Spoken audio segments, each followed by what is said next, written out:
And so what we're going to do is start with our arguments. First, we're going to get our file inside the workspace as a variable.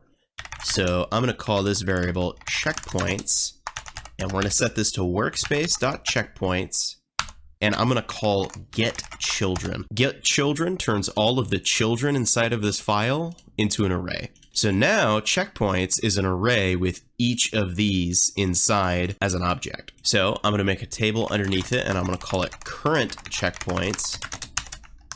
And we're going to use this table to keep track of the checkpoint that's bound to our users. So let's first start by compiling all of our checkpoints. Let's loop through all of our checkpoints. We're going to say for I equals 1, checkpoints do.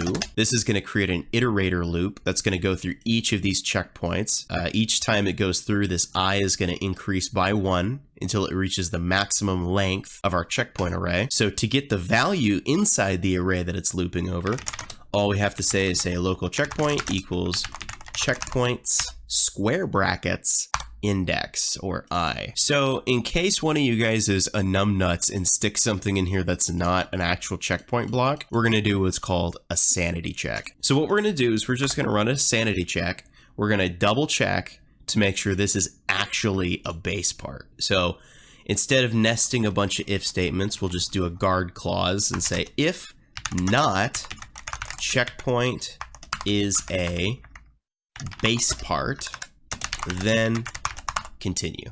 So now on line 10, we can guarantee that our value checkpoint is actually going to be a checkpoint.